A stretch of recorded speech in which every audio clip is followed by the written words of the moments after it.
Assalamualaikum warahmatullahi wabarakatuh. Jumpa lagi dengan pendamping sosial project dengan Muhid di sini. Hari ini kita melakukan pemutahiran data untuk anak sekolah, yaitu kenaikan kelas dengan sekolah baru, yaitu anak-anak KPM yang masuk SD dari PAUD ke SD, dari SD ke SMP, SMP ke SMA, dari SMA lulus. Jadi sudah begadang ya dari malam, start dari jam 10 malam sampai sekarang sudah jam 7 pagi. Jadi tidak tidur ya, demi data dari KPM Program Keluarga Harapan valid atau sesuai dengan data yang ada di KPM itu sendiri. Jadi di sini banyak sekali kertas-kertas.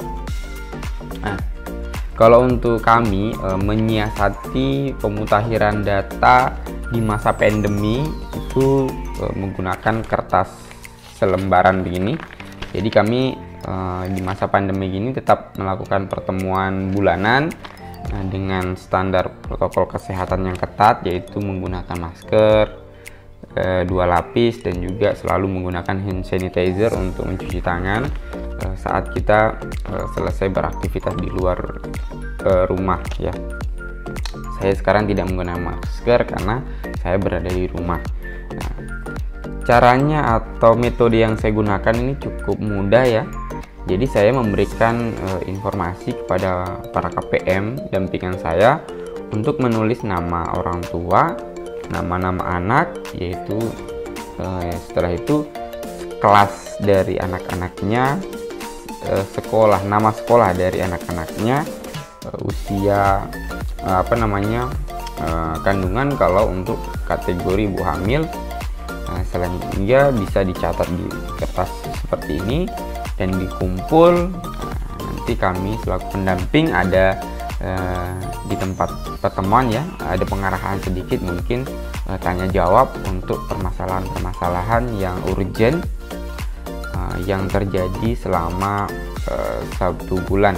Karena mengingat sekarang ini bulan Agustus, di mana di bulan Agustus ini masih ada beberapa data yang belum muncul di SP2D, tentunya bantuannya belum cair. Nah, kami selaku pendamping juga memberikan keterangan penjelasan agar KPM itu tidak gelisah seperti itu.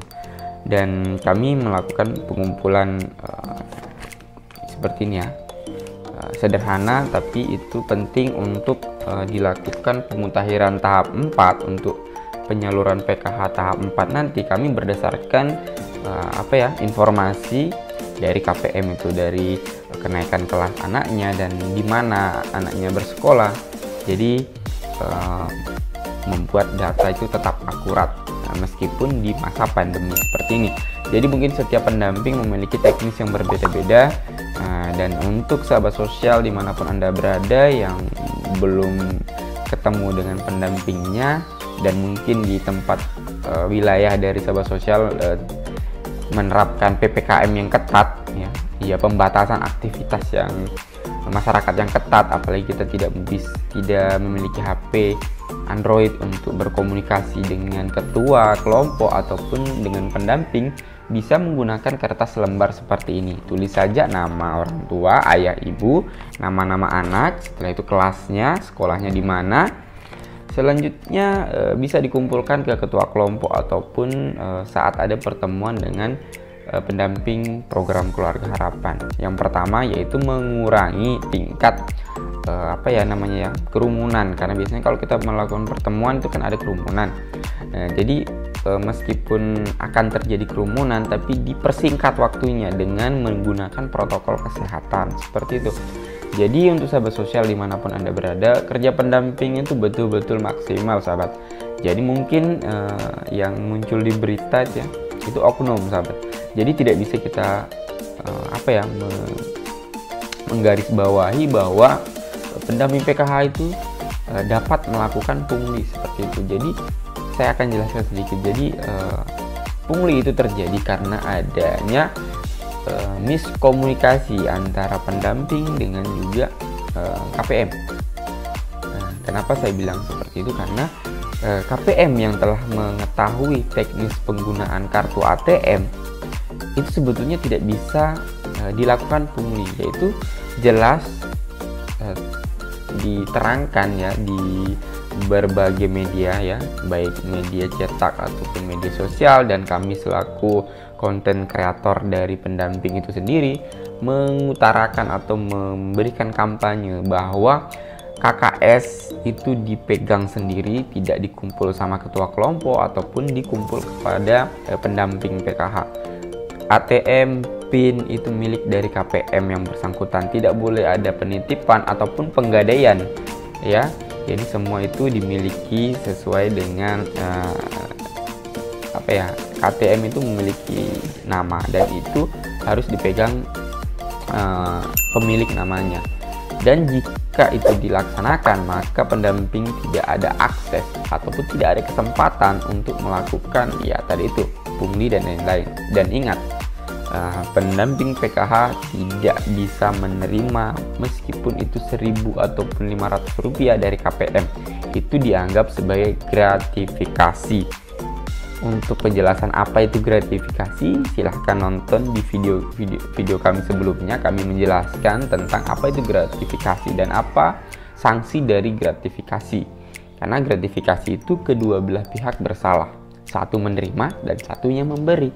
Seperti sahabat sosial, semoga kami seluruh pendamping seluruh Indonesia diberikan kesehatan ya, karena tugas kami tidak mudah, yaitu memutakhirkan data seluruh penerima program Keluarga Harapan di wilayah kerja masing-masing. Biasanya satu pendamping bisa mendampingi beberapa desa seperti itu.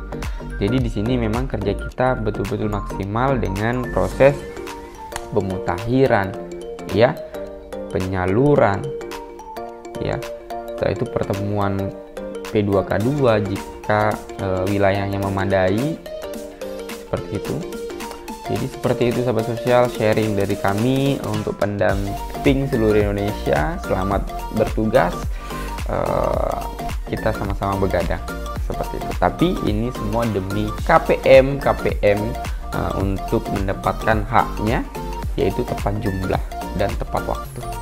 Mungkin cukup sekian sapaan dari saya. Untuk sahabat sosial yang baru gabung, jangan lupa klik subscribe serta nyalakan lonceng notifikasi untuk mendukung channel ini terus berkembang. Mungkin itu saja ya. Selamat beraktivitas. Kami akhiri dengan ucapan wabillahi taufiq wal hidayah. Wassalamualaikum warahmatullahi wabarakatuh.